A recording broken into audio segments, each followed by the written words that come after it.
proposer un petit truc sympa pour commencer.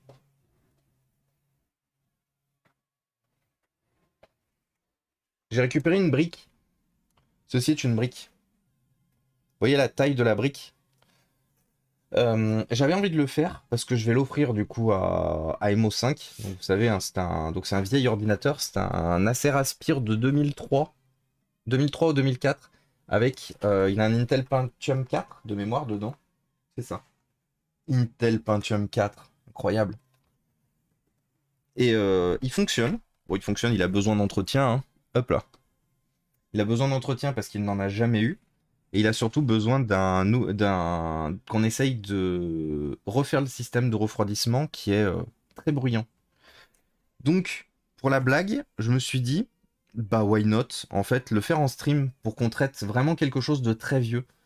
Donc, vous voyez, encore Windows XP. Il a son install d'origine. Donc, il a encore le Windows XP standard d'origine propre et neuf. Donc, c'est vraiment une machine en soi collector. On est sur les toutes premières en 16 neuvième. Vous voyez, du coup, on a un écran large.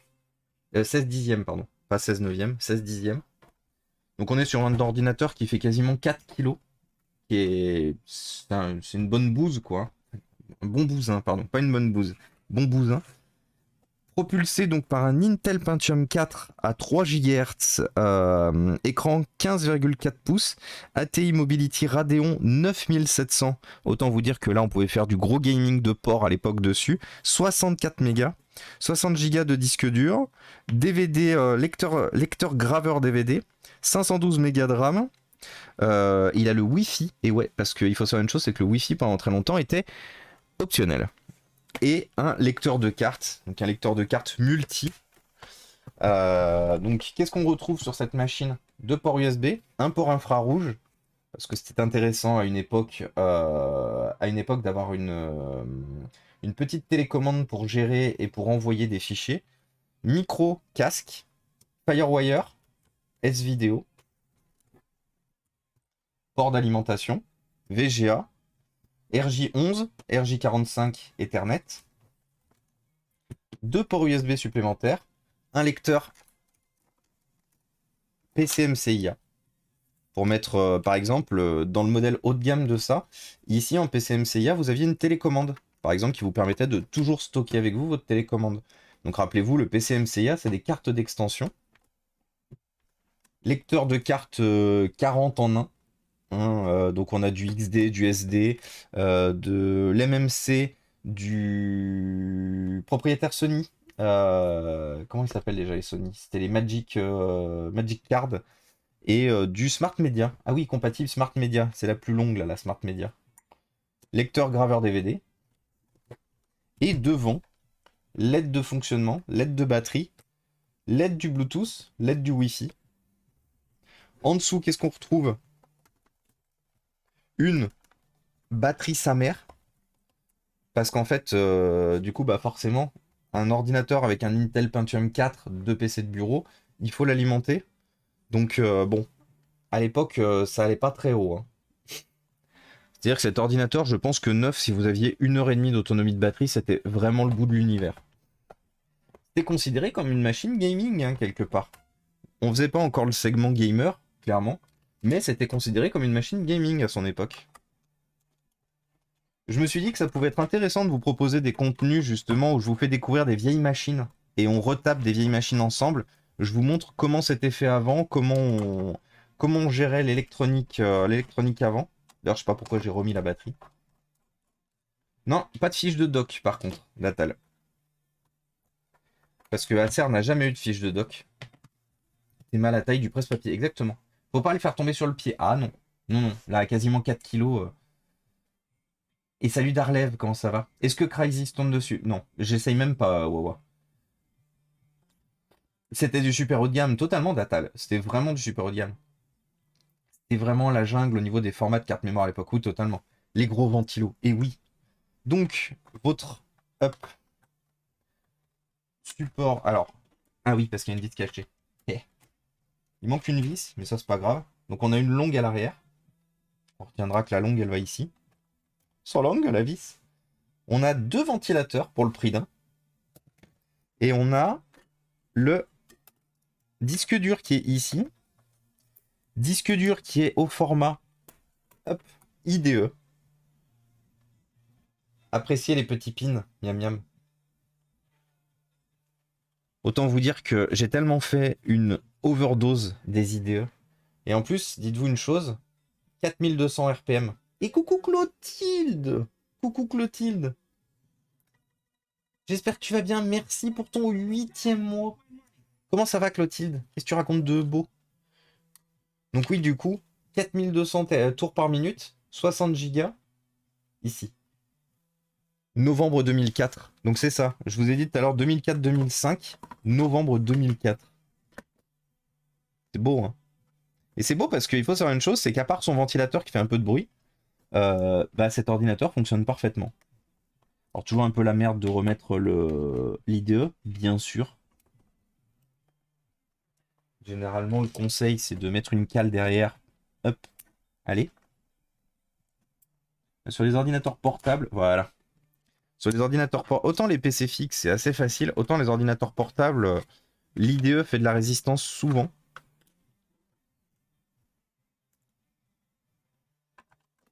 Et donc là, il faut que je vous montre comment est géré. Bah, de toute façon, c'est simple, hein. On va se faire une... hop, on va se mettre comme ça. Puis on va zoomer dans cette zone pour l'entretien. Et du coup, l'objectif, c'est de le remettre en état et après de le donner à MO5. Voilà. Donc ici, vous avez votre barrette de RAM, qui logiquement doit être qu'une 256 Go. Mégas, pardon. C'est ça, 256 mégas. Parce que la deuxième 256 mégas, elle est sous le clavier. Et si elle n'est pas sous le clavier, je pense qu'elle est sous le clavier. Parce que je vois pas où est-ce qu'elle pourrait être d'autre, de ce côté-là en tout cas. Donc la deuxième 256 doit être sous le clavier. On pourra aller voir. Fait que je regarde si j'ai pas de quoi l'upgrader d'ailleurs ce PC. Donc on a deux prises de ventilation. On a un des deux ventilateurs qui est grippé. Je sais pas lequel. Donc dans le doute, on va traiter les deux. Dans le doute, on va mettre de la graisse blanche sur les deux. Qui est vraiment le meilleur moyen pour essayer d'entretenir ces vieux ventilateurs.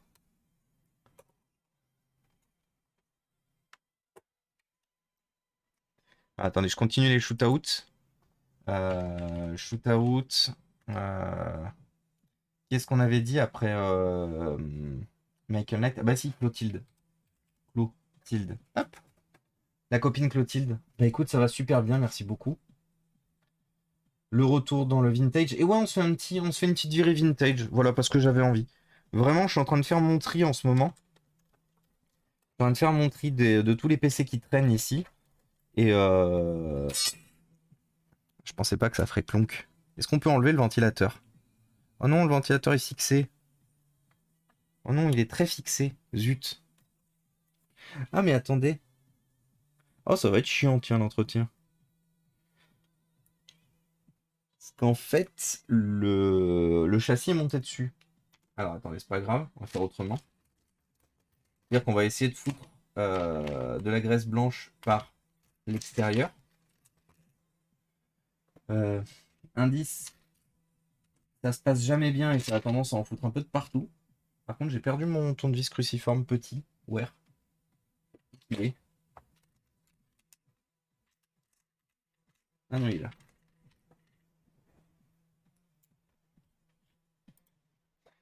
Non, je me suis dit une fois de plus, changer un peu le format et vous montrer des nouveaux trucs. C'est un peu mon dada aussi, hein.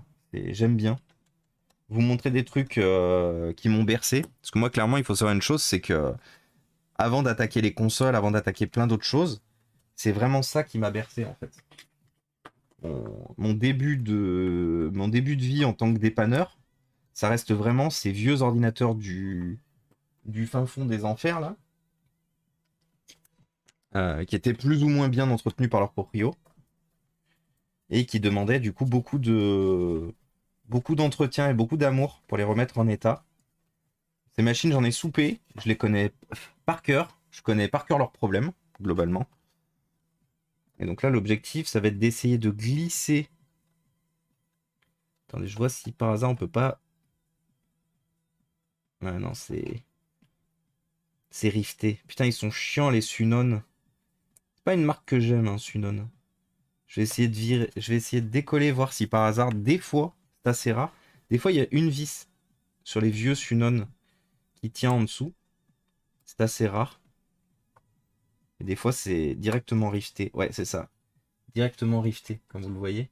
C'est rifté au plastique. Donc le seul moyen d'essayer de démonter comme il faut ce ventilateur pour nettoyer l'intérieur, c'est de faire sauter ce rivet. Donc on va faire différemment. On va essayer de faire un micro gap entre le ventilateur ici, là. Comme vous le voyez, on voit un peu d'argenté, là. Et de foutre de la graisse blanche à cet endroit-là. En revanche, les ventilos, c'est des turbines. Ça doit être bruyant. Oui. Oui, Datal. Surtout qu'en plus, le cas qu'on a ici, le ventilateur est mort, hein. Il y a un des deux ventilateurs qui est grippé sa race. Et il est très bruyant, du coup. Il est trop bruyant. Voilà. Alors, faites voir.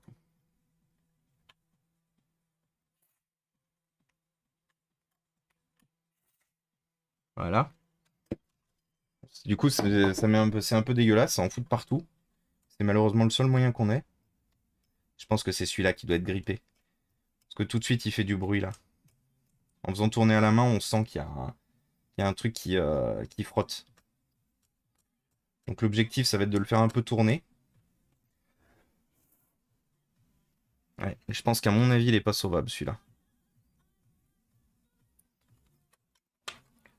En vrai, il faudrait voir pour en acheter un nouveau. On va essayer de mettre d'en foutre à un autre endroit.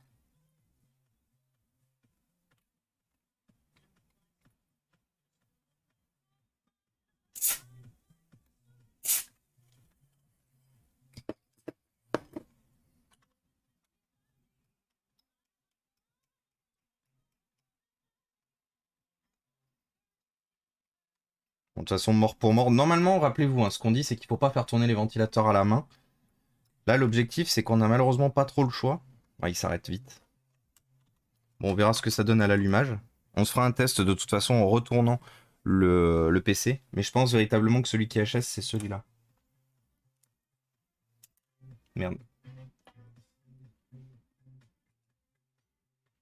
Et vous allez voir du coup, hein, le bruit qui fait le bébé. Là, littéralement, littéralement, là, je suis à deux doigts d'avoir Indiana Jones qui claque la porte d'entrée, là, qui me fait sa place est dans un musée. Et oui, du coup, sa place est dans un musée parce que, comme je vous disais, une machine qui va partir chez MO5. Une machine qui va partir dans l'association MO5 qui tient un musée, du coup. On va faire la pub des copains MO5. Hein. Hop, shootout MO5 assaut.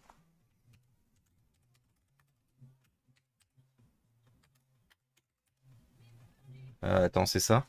J'ai un doute. Je me souviens plus si c'est MO5 association ou MO5 assaut. Faire les shootouts de tête, des fois, c'est compliqué. C'est MO5 assaut rétro. C'est MO5 assaut rétro, tout attaché. Rétro. Logiquement, ça doit être ça. Voilà. N'hésitez pas à poser vos follow. Du coup, si vous ne connaissez pas encore MO5. Si vous ne connaissez pas encore que MO5, c'est quelque chose qui manque à votre vie aussi. Hein. Donc là, on va faire ça et ensuite on fera la pâte thermique. Et globalement, il n'y a pas grand chose d'autre à faire sur ces vieilles machines, surtout quand elles fonctionnent parfaitement, hein, ce qui est le cas de celle-là. C'est juste qu'elle chauffe beaucoup et que du coup, elle a le ventilateur qui est bruyant as fuck. Et quand je dis bruyant as fuck, on risque de l'entendre à l'allumage tout à l'heure. Ah merde, ah putain, j'ai plein de graisse de partout. Il ne faut pas se faire piéger aussi. Ce type de ventilateur a des aimants très puissants. Il s'arrête vite. Oui, oui, totalement. Mais disons que j'ai pris l'habitude d'Atal, en fonction des modèles, de savoir jusqu'où ils peuvent aller et jusqu'où ils sont censés s'arrêter. Et tu vois, par exemple, j'ai l'impression que celui-là, il est bon. J'ai l'impression que celui-là, il est bon parce qu'il s'arrête beaucoup moins vite. Il a une course qui est beaucoup plus longue. Alors que c'est exactement le même modèle. J'ai regardé avant. Hein. Ce sont exactement les mêmes modèles. C'est juste qu'il y en a un qui est coupé un peu, celui-là. Et celui-là qui est beaucoup plus long. Et quand je parle de couper, je parle juste du support plastique. Voilà, celui-là, il est bon. Donc bon, on a plein de poussière en dessous. Vous voyez là, plein de poussière.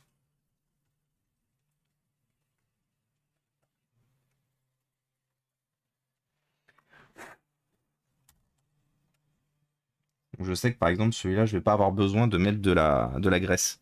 Par contre, je sais que celui-là, il y a de fortes chances qu'il reclaque. Enfin, qu'il continue à faire son bruit du coup. Ne pouvant pas, ne pouvant pas complètement démonter le. Erreur inart. Comment ça va depuis tout à l'heure? Ne pouvant pas démonter le dessous, ne pouvant pas sortir le ventilateur, c'est quasiment sûr que ça va faire fort du bruit encore.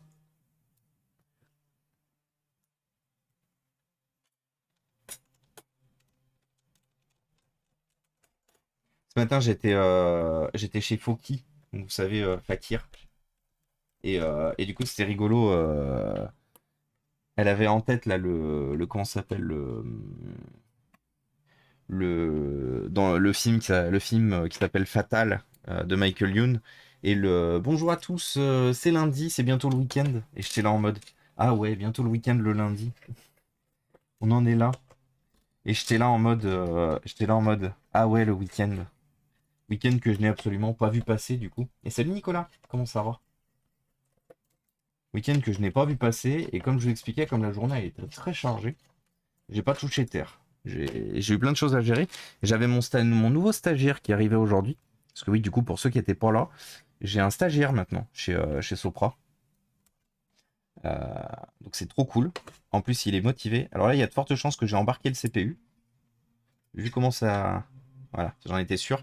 Donc au même titre que les AMD, hein. Donc là, ça va être rigolo à le faire sortir, le CPU. Donc là, pourquoi ce genre de choses se passe? Regardez, il y a même une chambre de refroidissement sur le dessus. Incroyable. Pourquoi cette chose se passe, les amis?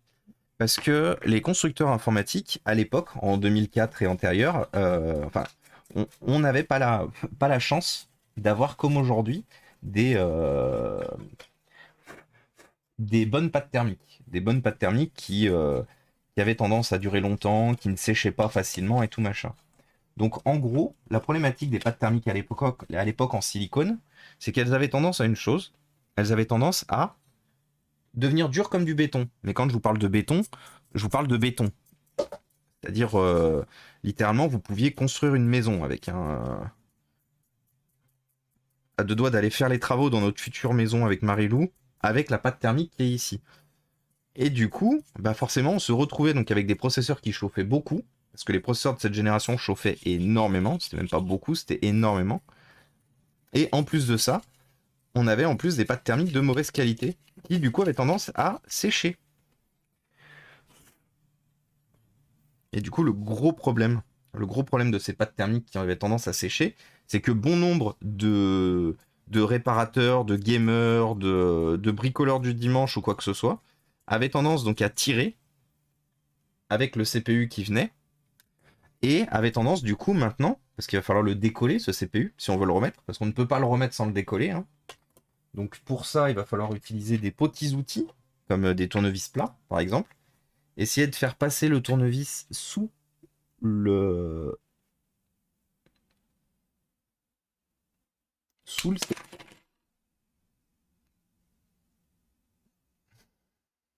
C'est décollé. Et du coup, au risque d'avoir le CPU qui parte d'un coup et que vous vous retrouviez avec ce genre de conneries. Voilà, ça, on aime. Donc maintenant, comment travailler là-dessus? Alors là, il faut que je remonte mes manches. Parce que du coup, pour retravailler ça, il faut travailler à la pince plate. Donc là, vous voyez, là, il faut savoir une chose, c'est que vous êtes, euh, vous êtes en présence d'un professionnel qui a l'habitude, hein, littéralement. Euh, des ordinateurs de cette génération, j'en ai fait des tonnes. Et quand je dis des tonnes, on est plus proche de 500 que de 0, je pense. Du coup, vous êtes obligé de travailler votre CPU. C'est pour ça, vous voyez, quand je dis que Moi, j'ai toujours été un fervent défenseur du. Alors, je me souviens plus comment on appelle ce format, de ce qu'a proposé Intel avec ses cartes mères. C'est-à-dire, en gros, enlever les pattes du CPU des processeurs et de les foutre sur les cartes mères. Pourquoi? Parce qu'un processeur coûtera toujours plus cher qu'une carte mère, même quand il passe dans la collection. Alors, sauf quelques cartes mères vraiment chiadées et tout machin, un processeur restera toujours plus cher qu'une carte mère. Et en fait, se dire une chose, c'est que on peut sacrifier, on peut sacrifier du coup le CPU et que la carte mère elle est safe. Moi, ça me frustre toujours un peu de voir ça. Donc moi, je suis vraiment team, moi je suis team sauvons le CPU qui coûtera une fois de plus toujours plus cher que la carte mère.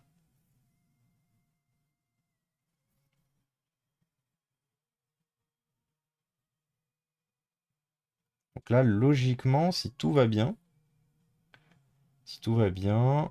je dois pouvoir remettre.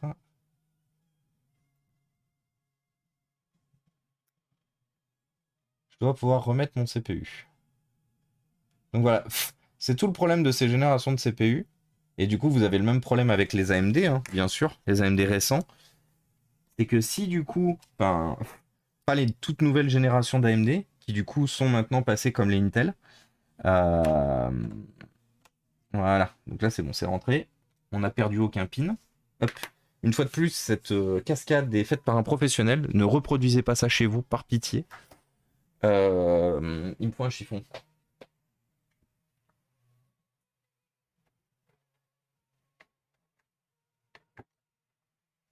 Il me faut de l'essence F. Et j'ai chaud. Et coucou le chat de l'enfer. Salut Tony 3.0.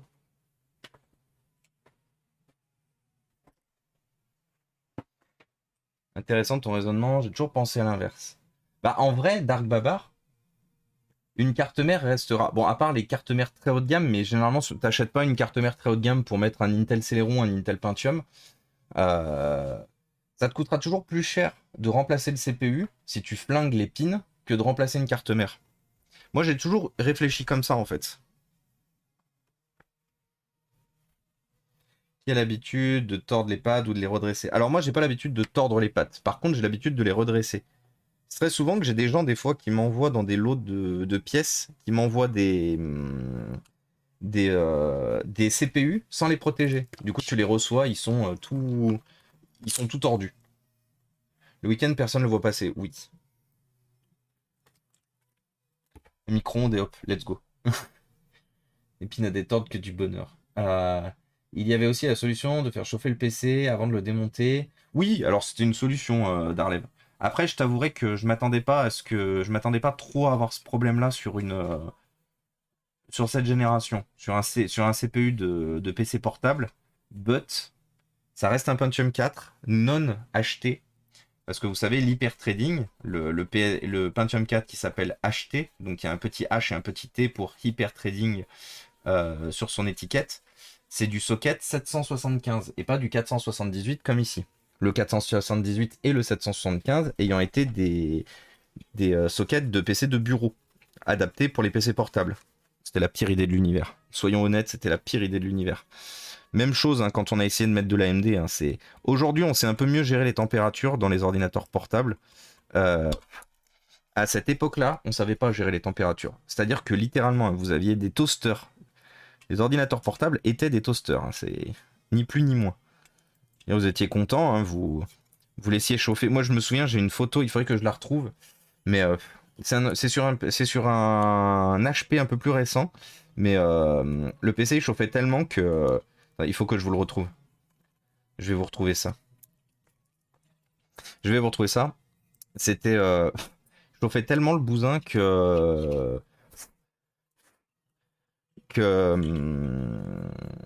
le comment ça s'appelle? Que le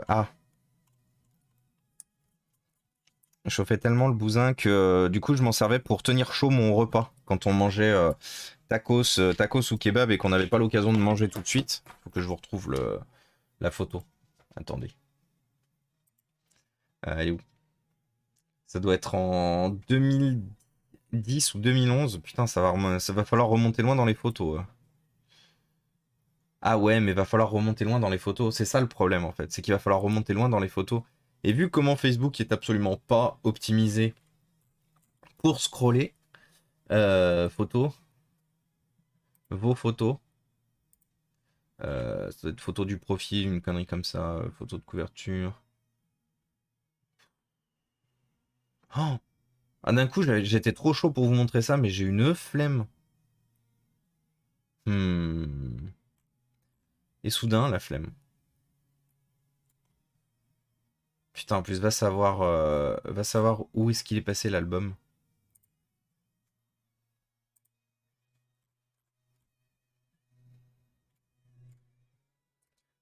Bon, à tout moment, ça passe de j'avais envie de vous montrer à j'ai la flemme et venez, je vous montre pas.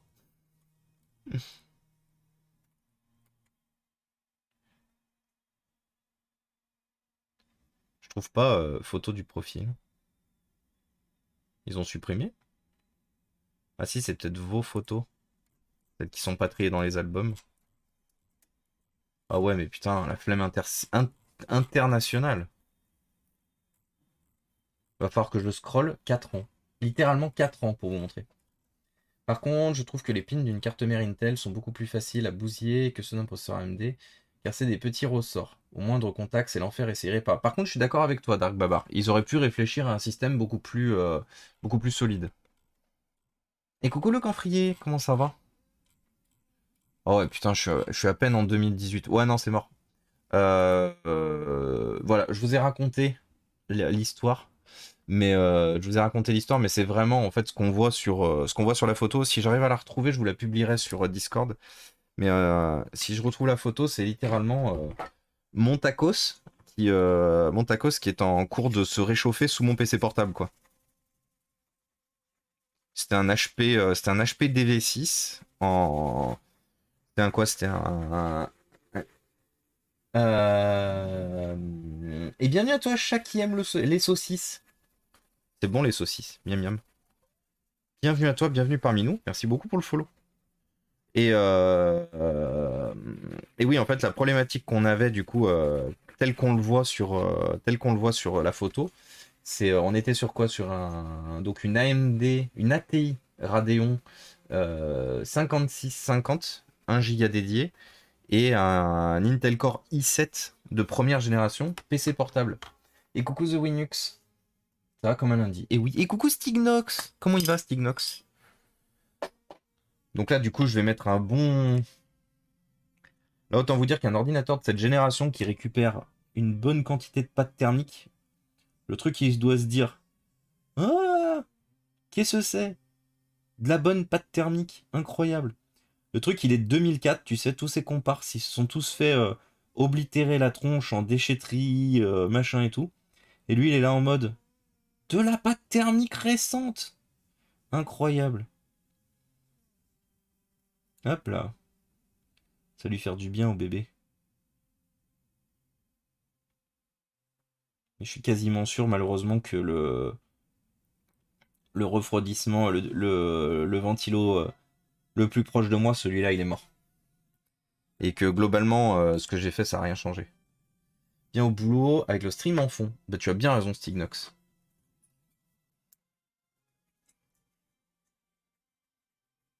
Voilà.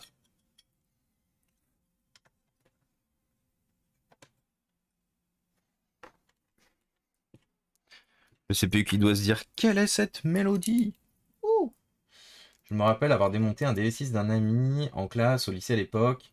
Grève, on était tout seul avec le prof, du coup je démontais son PC pour le fameux problème qu'ont eu tous les DV6 à l'époque. La, la 8600 qui grillait. Il paraît que la pâte thermique, il faut l'appliquer en boudin au centre du CPU pour avoir. Non. Ah, je confirme absolument pas le chat de l'enfer. On en a parlé plusieurs fois. La pâte thermique, tout le monde aura sa façon de te dire comment l'appliquer. Il n'y a pas de meilleure façon que de l'appliquer uniformément sur la surface qui doit être refroidie. Pourquoi? Si tu fais un boudin, que tu remets les vis n'importe comment, par exemple que tu penses pas à les croiser, que tu les mets que d'un côté et de l'autre, et ainsi de suite, En fait, il faut savoir une chose, c'est que ça va chasser la pâte thermique à l'opposé de. Donc, disons que tu la mets à. Là, on va dire que c'est le milieu du CPU.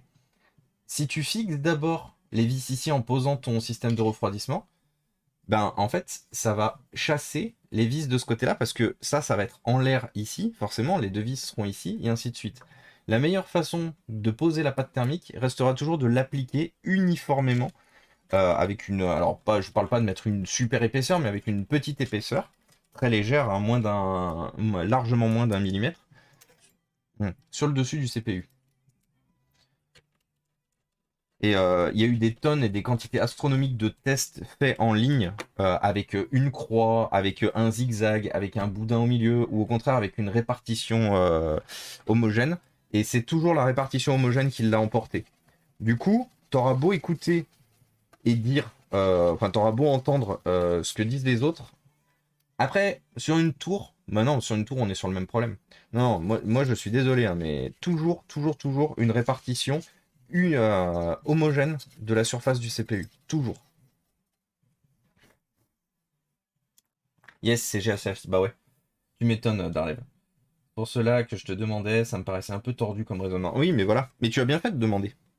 La problématique qu'il y a, c'est que on lit beaucoup de choses sur Internet. Il est possible de lire beaucoup de choses sur Internet. Et il y a beaucoup de légendes urbaines, confirmées ou non sur Internet, qui flinguent les ordinateurs du coup.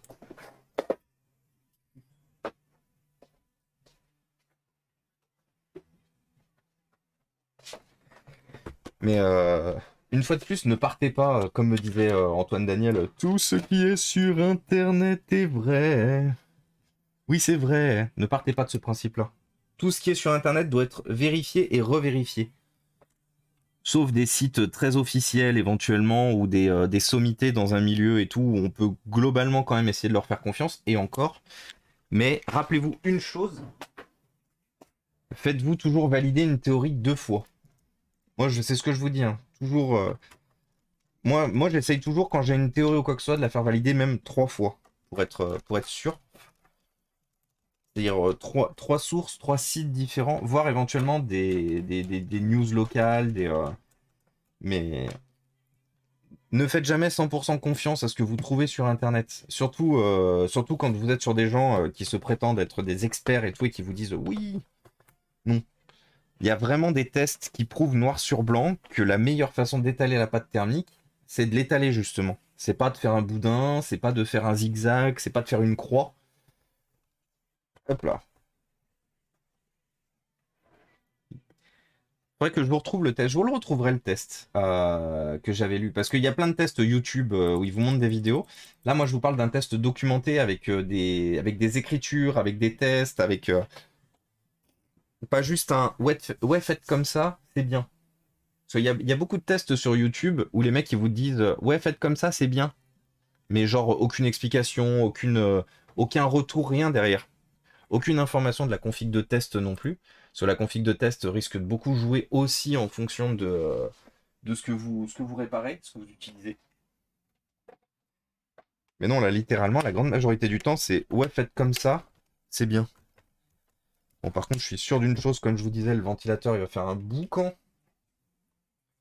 Vu vu comment il sautait, faut adapter la répartition de la pâte thermique en fonction des points de chauffe du processeur. Oui, Dark Baba. Oui, totalement. La répartition homogène, c'est celle qui est la plus sûre, en fait, de garantir le meilleur refroidissement possible. Mais plus compliqué à mettre en œuvre. C'est ça. Si tu mets de la pâte thermique partout de façon uniforme, tu es sûr que les points chauds sont refroidis. C'est exactement ça, The Winux. C'est une question de compromis entre efficacité et facilité. C'est plus simple d'en mettre partout. C'est ça, c'est plus simple d'en mettre partout. Le mieux reste le ketchup et la mayonnaise en pâte thermique. C'est vrai aussi. Quand je suis allé sur le site de constructeur, leur recommandation, c'est une goutte au centre ou une croix. Mais oui, ça m'étonne pas. Ça m'étonne pas. Parce que ce sont les recommandations constructeurs. Mais moi, ça fait 1000 ans que je suis dans l'ordinateur. Et croyez-moi, ça n'a jamais été dans la pratique la théorie qui fonctionne. Alors, attention, qu'est-ce que dit le ventilateur?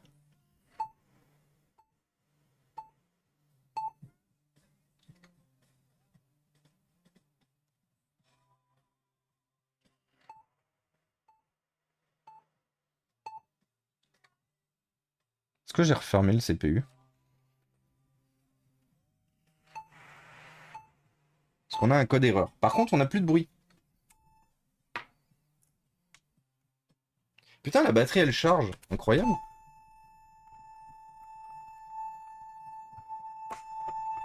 C'est quoi ton problème?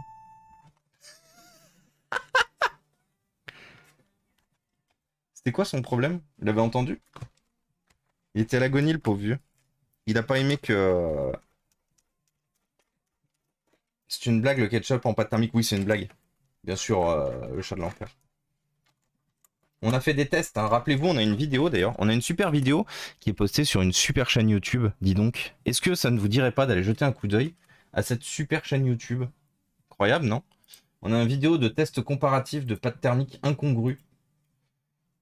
Il est où ce test de pâte thermique incongrue?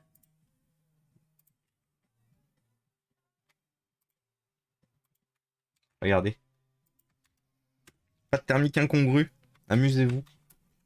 Je vous laisse découvrir. Par contre, c'est bizarre, il fonctionnait. Après, c'est vrai qu'on l'a testé ici. Est-ce que j'ai juste pas mal remis la pâte thermique la... J'ai bien branché les deux ventilos, ouais.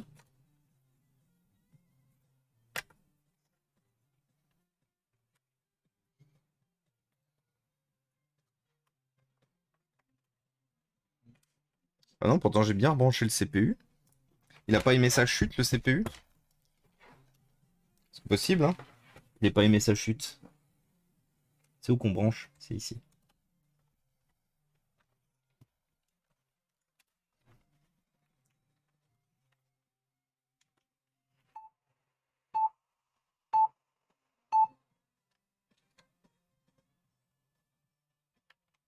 Ah, ça, il finit par s'éteindre. Ok. On va enlever la RAM. C'est rigolo, ça devait pas nous prendre de temps. C'est toujours un peu ça qui est chiant sur les réparations de vieilles configs, c'est qu'il suffit, comme elles sont dans leur vue la plupart du temps, il suffit un peu de les emmerder. Ouais, c'est ça, elle aime pas sa barrette RAM en fait.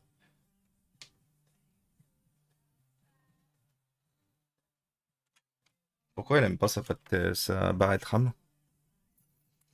Il y a de la poussière?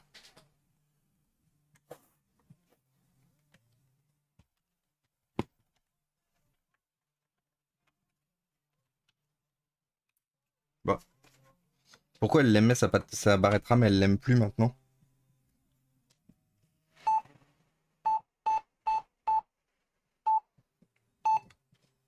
Toi, on a un autre code maintenant. Attendez.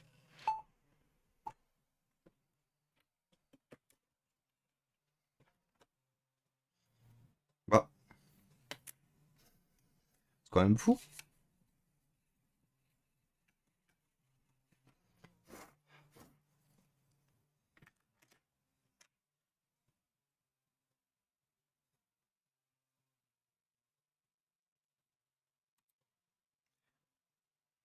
Le ketchup, c'est une blague, alors que la sauce samouraï est vraiment idéale pour la chauffe.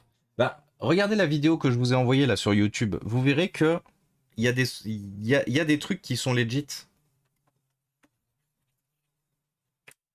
en termes de réparation, en termes de refroidissement. Il y a vraiment des choses qui sont legit.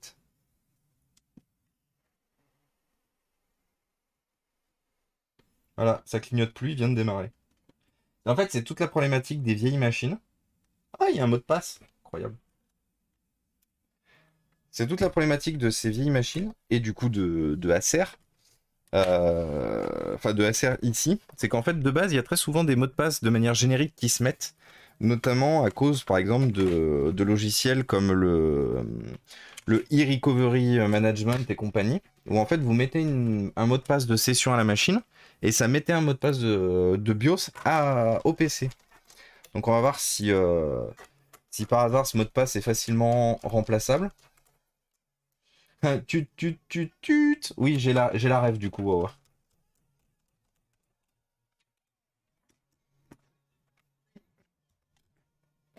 Pour résoudre les problèmes de bruit de ventilateur, débranchez-les. Ouais. Bah là, je l'ai résolu le bruit de ventilateur, hein. Télé Nutella. Oh, j'aime bien Télé Nutella pour Telenovela, du coup. Telenovela, j'aime beaucoup. Nat. Et coucou Electronique. Je mets de la chose, Shiracha sur le processeur, ça leur fait une montée homogène. Let's go. Euh, c'est ça, plus la sauce est épicée, plus ça dissipe la chaleur totalement. Je pense que l'ordinateur essaie de communiquer en morse. Très souvent. Et je sautais une ligne, c'est le chat de l'enfer qui avait posé la question. De quoi Darlev, attends.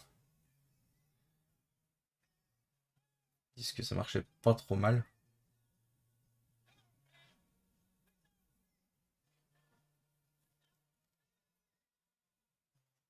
Salut! J'ai eu un blue screen de Windows au démarrage de mon PC. Après démontage et nettoyage, j'ai tenté deux choses, clé bootable Ubuntu et ça marche.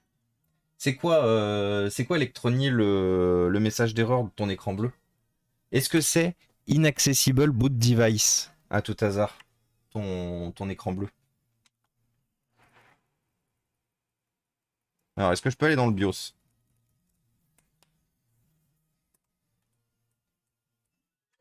Ah non, je peux pas aller dans le BIOS. Et bienvenue à toi, Tegunk. Bienvenue parmi nous. Merci beaucoup pour le follow.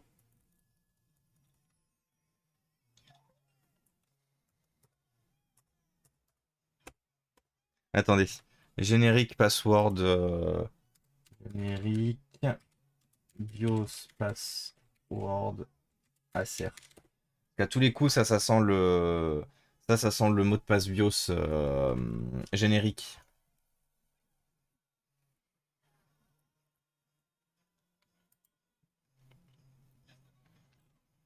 Ouais, mais c'est pas ça.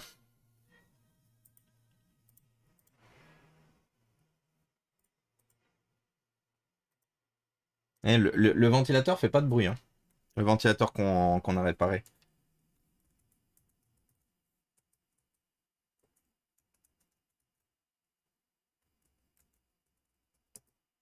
Non. Bon, bah écoutez, on n'a pas le mot de passe BIOS. En vrai, il y a de fortes chances que, vu l'âge du PC, il suffira juste d'entrer d'enlever la pile BIOS, débrancher la machine, et du coup, ça virera le mot de passe. Il y a de fortes chances. Mystère CPC. Noctua recommande 13 petits points sur le die. Oui, oui. Ah oui, mais vous aurez plein de recommandations, hein. Après, une fois de plus, Datal, il y aura toujours plein de recommandations, plein de théories. Ce qui compte, c'est la pratique. Oh, le ventilateur, il fait pas de bruit, c'est si beau. Et donc, comme vous pouvez le voir, ce PC a son installation d'origine Acer avec toutes. Écoutez-moi ça. Tous ces logiciels d'origine. On a encore le Norton antivirus d'origine. Il a été intégralement remis à zéro. On a vraiment tous ces logiciels de l'époque. Acer System, Aspire Arcade. Ah non, il y a un Avast. Ça, c'est pas d'origine. Avast antivirus. Cyberlink. Qu'est-ce qu'on a en jeu? Ouais, on a les jeux de Windows XP. En vrai, on a le meilleur jeu de Windows XP.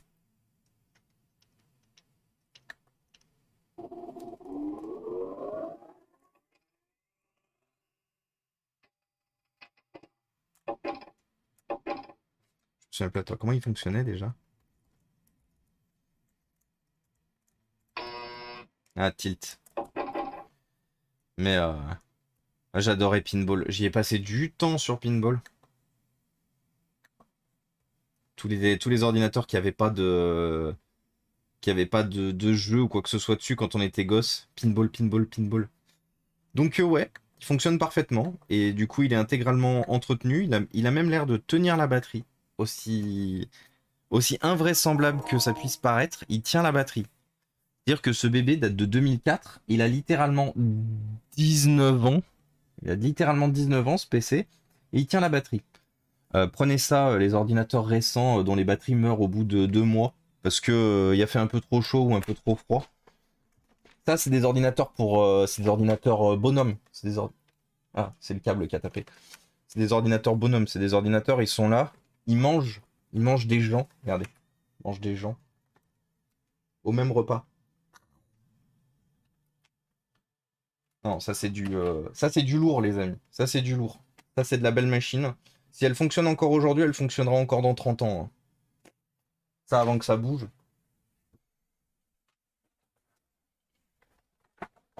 Alors que regardez, votre ordinateur